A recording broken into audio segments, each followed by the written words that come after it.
देखिए यहाँ हम आपको पढ़ाने जा रहे हैं। यहाँ हम आपको पढ़ाएंगे playing with numbers. Playing with numbers जो चैप्टर है वो है कक्षा 6 का। कक्षा 6 का मैथमेटिक्स का चैप्टर 3 है, प्लेइंग विथ नंबर्स यानी संख्याओं के साथ खेलना।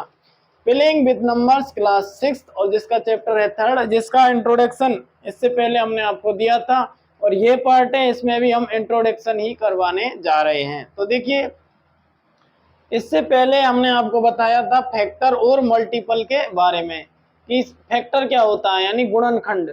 यानी किसी संख्या का गुणनखंड वह संख्या होती है जिन जिन संख्याओं का भाग दी गई संख्या में पूरी तरह चला जाता है बिना शेषफल छोड़े, यानी कोई भी शेषफल नहीं बचना चाहिए। ये होता है गुणनखंड। और जो गुणनखंड होता है वो क्या होता है, किसी संख्या के गुणनखंड होते हैं वो सीमित होते हैं।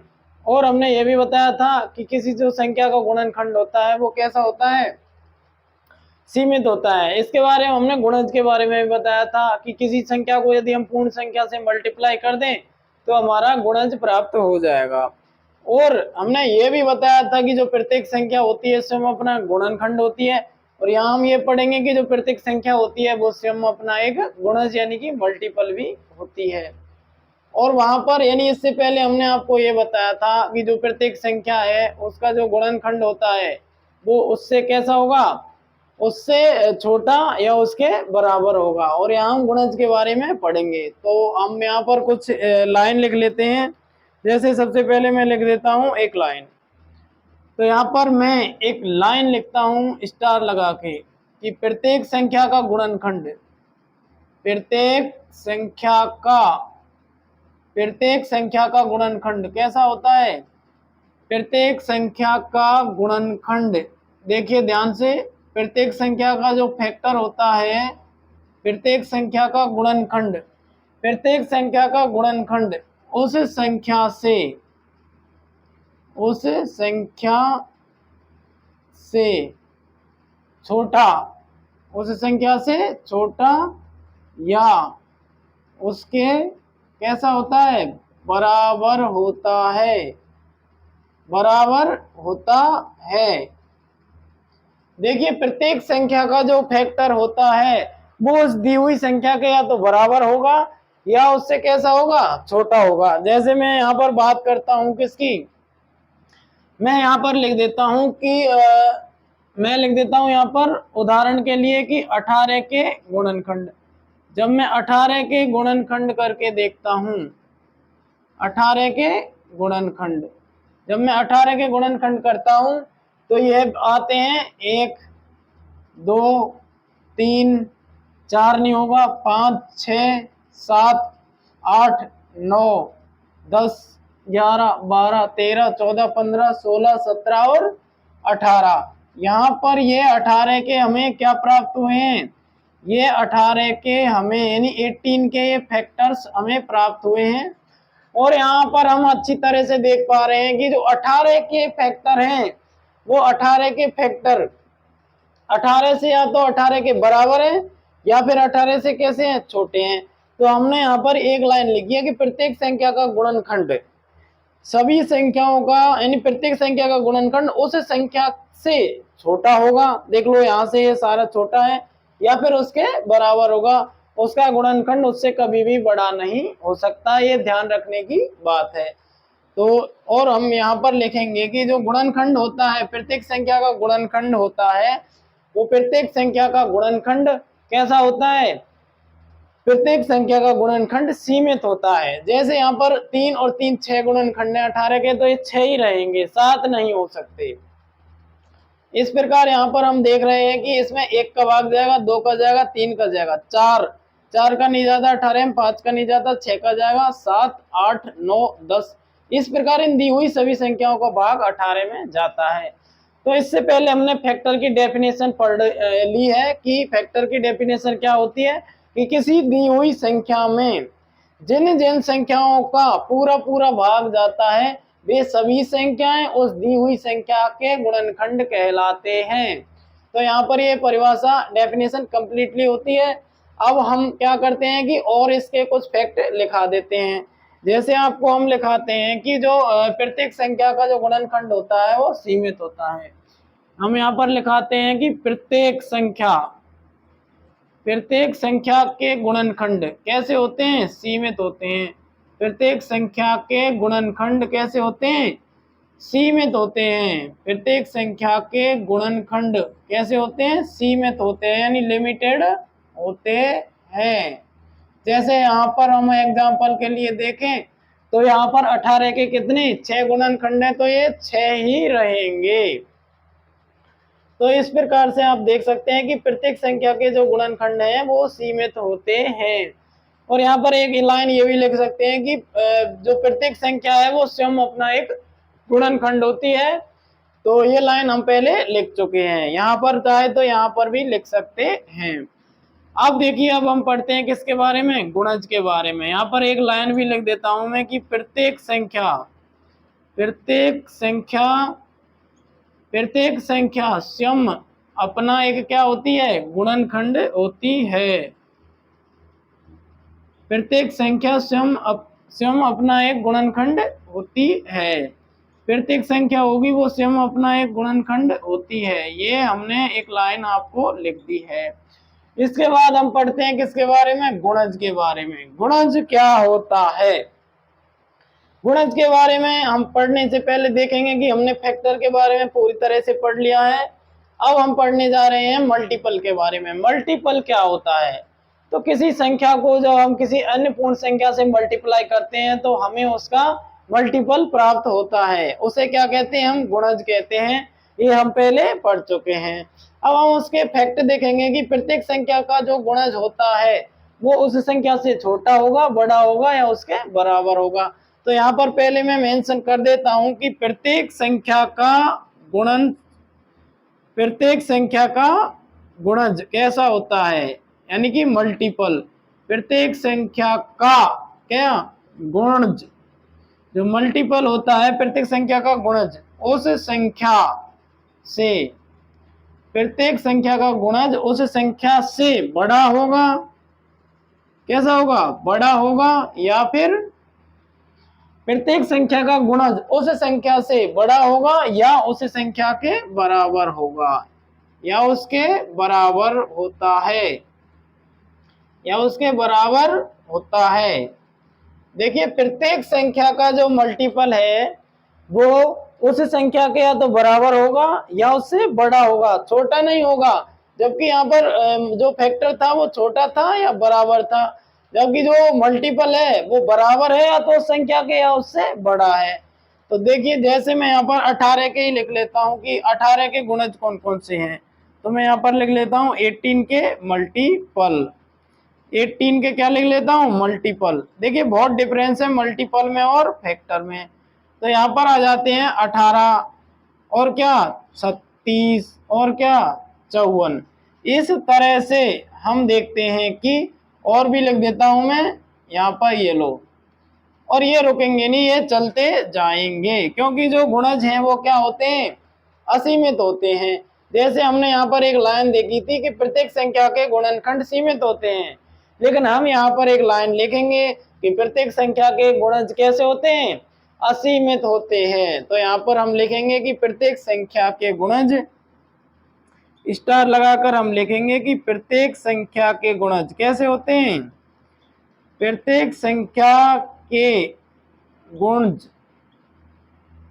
कैसे होते हैं, असीमित होते हैं। कैसे होंगे, असीमित होते हैं।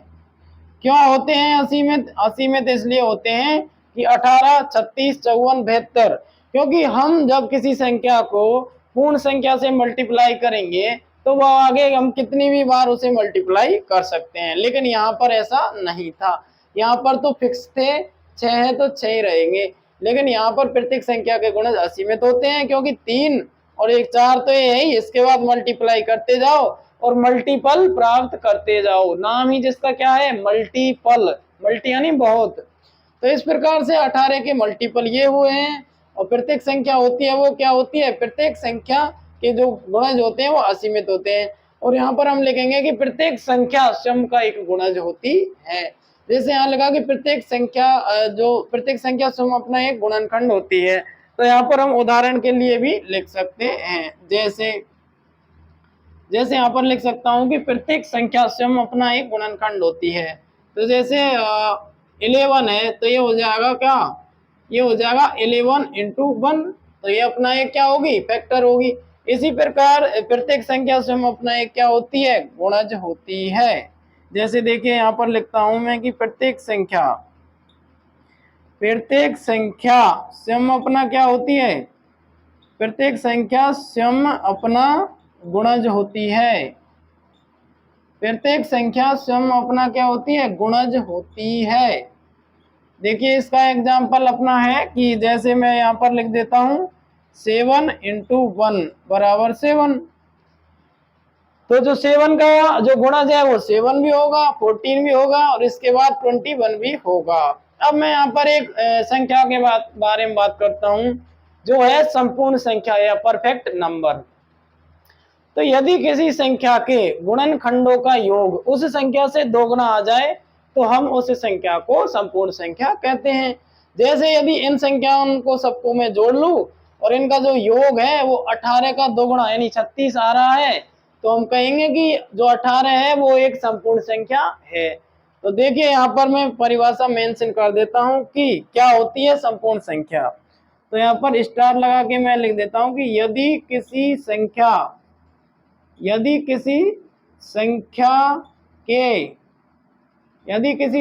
के सभी गुणनखंडों का योग, यदि किसी संख्या के सभी गुणनखंडों का योग क्या होता है, यदि किसी संख्या के सभी गुणनखंडों का योग उस संख्या से क्या हो, दोगुना का योग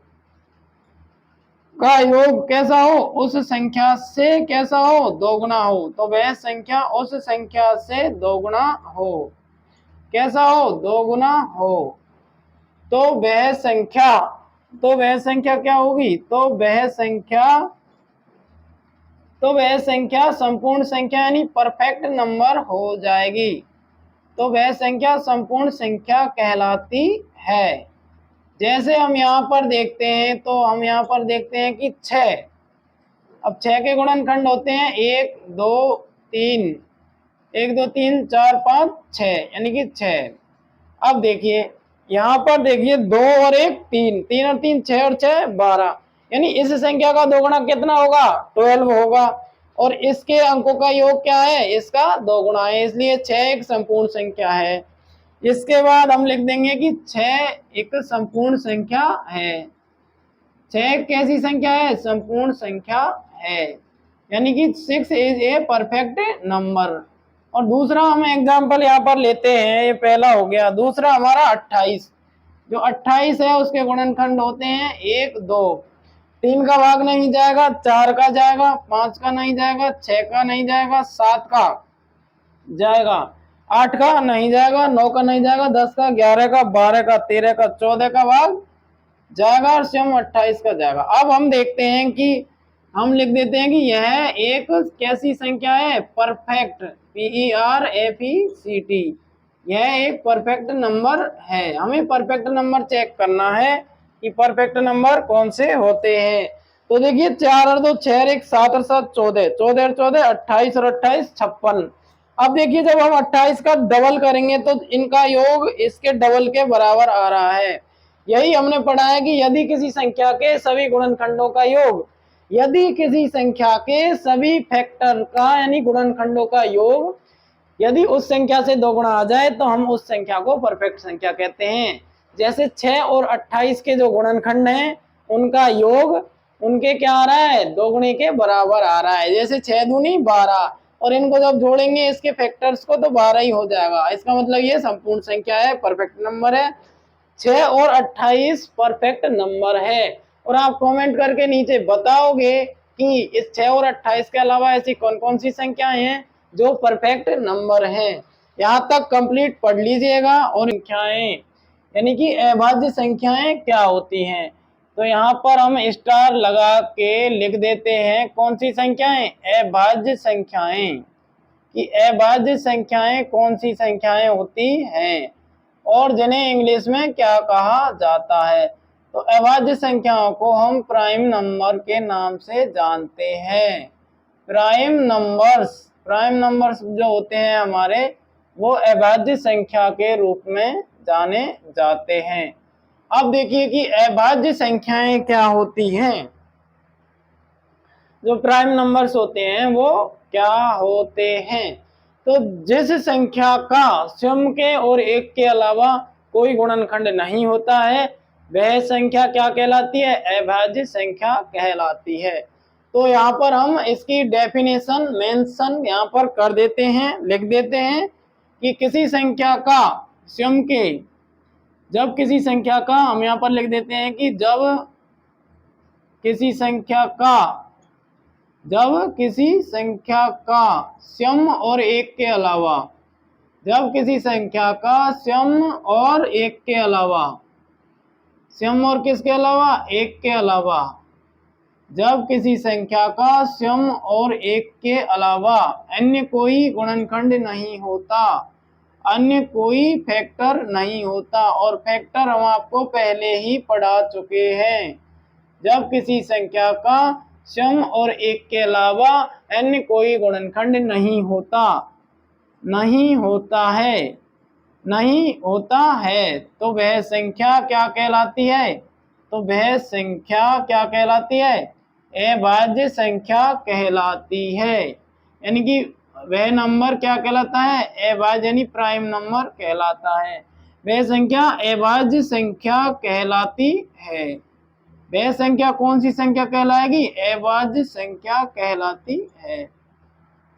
यानी जब हमें किसी संख्या के स्वयं के, उस संख्या के और एक के अलावा उसका और कोई फैक्टर नहीं होता दुनिया में, तो उसके दो ही फैक्टर होते हैं, तो उसे हम अभाज्य संख्या यानी कि प्राइम नंबर कहते हैं।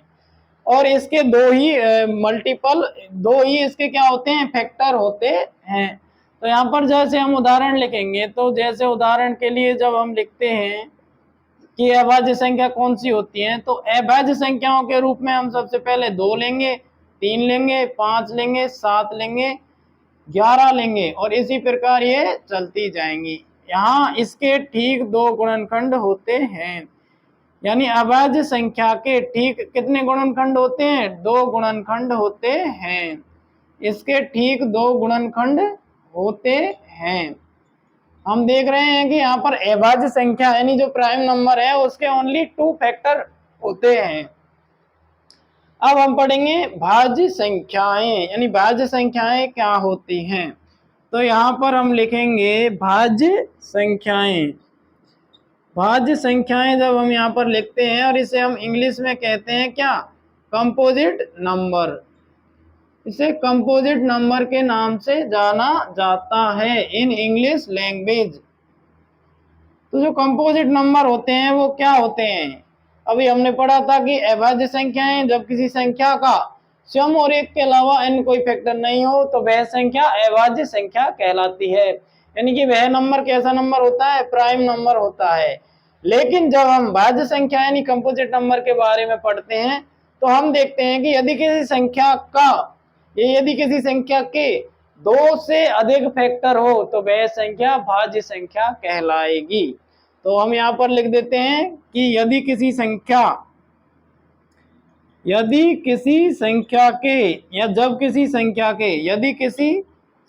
के कितने से अधिक? 2 से अधिक 2 होंगे तो क्या कहलाएगी? अभाज्य संख्या कहलाएगी। लेकिन यदि उसी संख्या के 2 से अधिक फैक्टर हमें प्राप्त हुए हैं, 3 प्राप्त हुए हैं, तो वह संख्या हमारी भाज्य संख्या के रूप में जानी जाएगी। तो यदि किसी संख्या के 2 से अधिक क्या होते हैं? फैक्टर। यदि किसी संख्या के 2 से अधिक गुणनखंड होते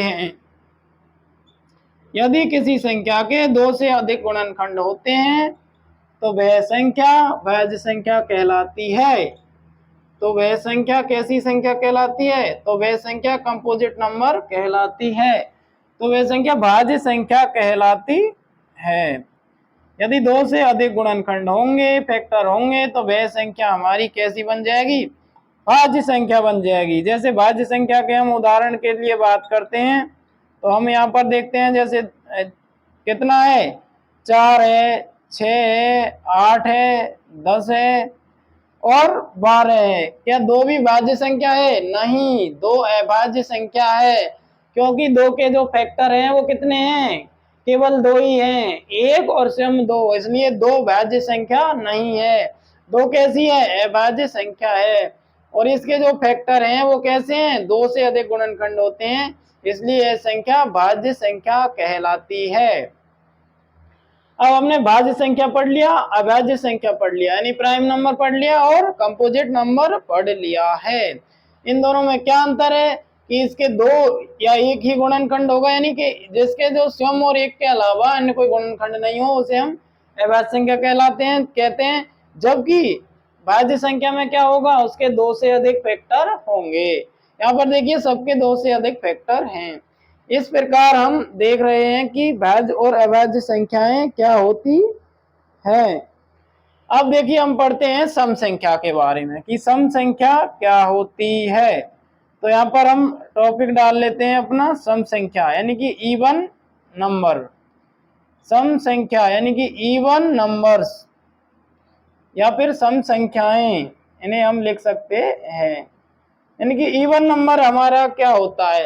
तो जब किसी पूर्णांक में दो का पूरा पूरा भाग चला जाता है तो वह संख्या सम संख्या कहलाती है। देखिए यहाँ पर हम इसकी परिभाषा लिख देते हैं कि जब किसी पूर्णांक में दो का पूरा पूरा भाग जाता है या पूरा पूरा भाग जाता है तो उसे हम क्या कहते हैं? सम संख्या कहते हैं। जब किसी पूर्णांक में दो का पूरा पूरा भाग जाता है तो वह पूर्णांक क्या कहलाता है? तो वह पूर्णांक क्या कहलाता है? सम संख्या कहलाता है। वह पूर्णांक कौन सी संख्या कहलाएगा? सम संख्या कहलाता है। जैसे मैं यहाँ बात करता हूं तो मैं लिखता हूं कि सम संख्या कौन सी होती है? जैसे 2 है, 4 है, 6 है, 8 है, 10 है, ये सारी क्या है? सम संख्याएं हैं, क्योंकि ये वे पूर्णांक हैं जिनमें दो का पूरा पूरा भाग यहाँ पर जा रहा है। तो इस प्रकार ये संख्याएं सम संख्याएं कहलाती हैं। इवन नंबर वे होते हैं जिनमें दो का पूरा पूरा भाग चला जाता है, यानी कि जिनमें दो का पूरा पूरा भाग जाता है वे संख्याएं सम संख्याएं कहलाती हैं। या वे पूर्णांक जिनमें दो का पूरा पूरा भाग जाता है कंप्लीटली, बिना शेषफल छोड़े, शेषफल 0 बचना चाहिए, तो वे संख्याएं कैसी संख्याएं कहलाती हैं? सम संख्याएं कहलाती हैं। इसके बाद अब हम पढ़ते हैं, तो हम यहाँ पर लिख देते हैं विषम संख्या। विषम संख्याएं कौन सी संख्याएं होती हैं?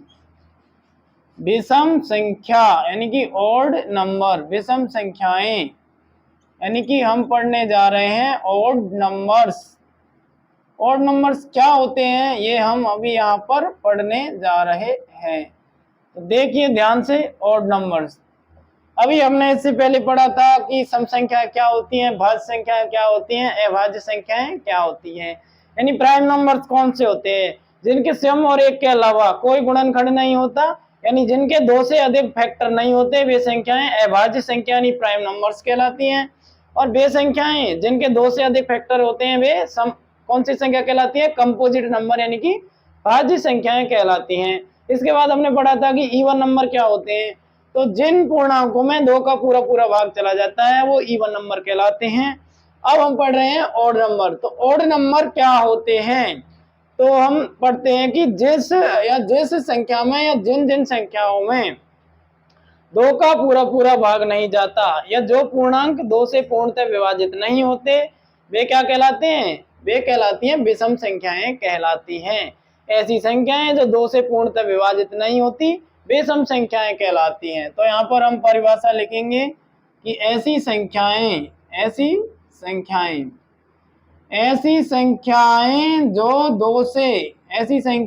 जो किससे?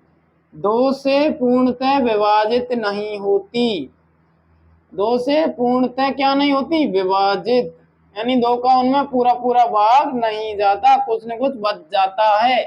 तो ऐसी संख्याएं जो 2 से पूर्णतः विभाजित नहीं होती, 2 से पूर्णतः विभाजित नहीं होती, उन्हें हम क्या कहते हैं? उन्हें हम विषम संख्या कहते हैं। उन्हें हम विषम संख्या या विषम संख्याएं कहते हैं। जो संख्याएं 2 से पूर्णतः विभाजित नहीं होती वे संख्याएं विषम संख्याएं कहलाती हैं। और जब हम प्रत्येक सम संख्या में 1 जोड़ देंगे तो हमें विषम संख्या प्राप्त होती है। तो यहाँ पर हम एक लाइन लिख लेंगे कि यहाँ पर लिखेंगे कि प्रत्येक सम संख्या में यानी कि प्रत्येक सम संख्या में जब हम 1 ऐड करेंगे, प्रत्येक सम संख्या में 1 जोड़ने पर, यानी कि जो 1 होता है प्रत्येक सम संख्या में 1 जोड़ने पर, प्रत्येक सम संख्या में 1 जोड़ने पर क्या प्राप्त होगा? विषम संख्या प्राप्त होगी। ये आपको याद रखना है कि प्रत्येक सम संख्या में जब हम क्या जोड़ेंगे? 1 जोड़ेंगे तो हमें विषम संख्या प्राप्त होगी या विषम संख्याएं प्राप्त होंगी। विषम संख्याएं हमें प्राप्त होंगी।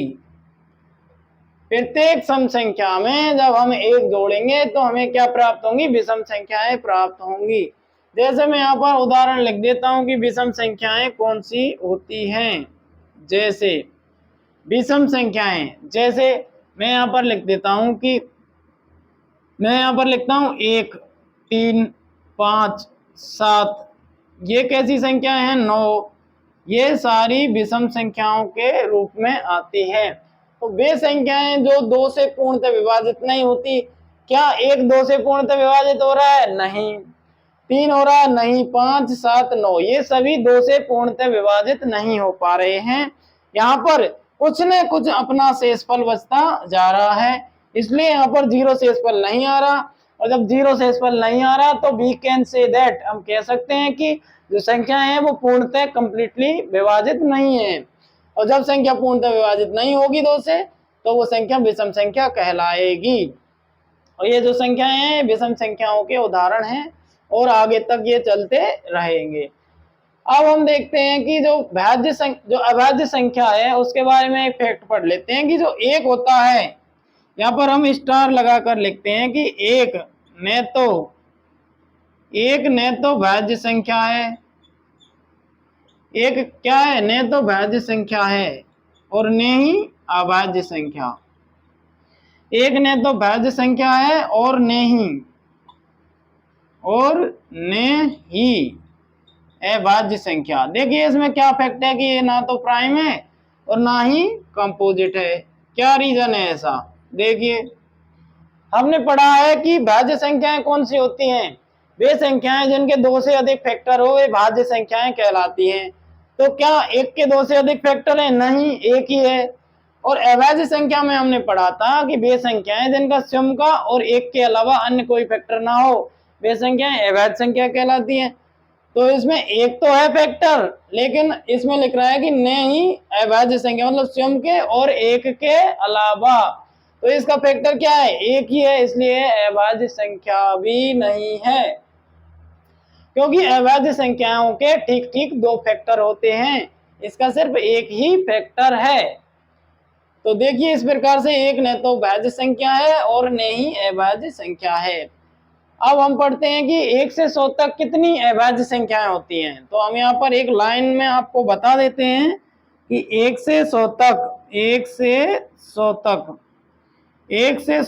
25 अभाज्य संख्याएं होती हैं। कितनी होती हैं? 25 अभाज्य संख्याएं होती हैं।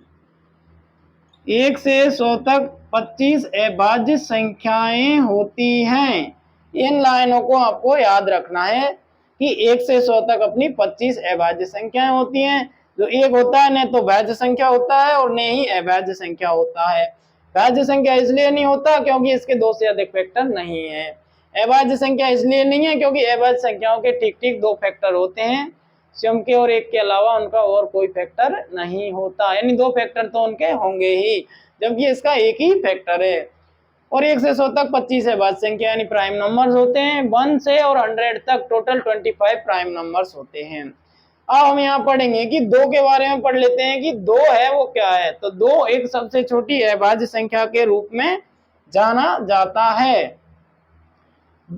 2 is known as smallest prime number, यानी दो को सबसे छोटी अभाज्य संख्या के रूप में जाना जाता है।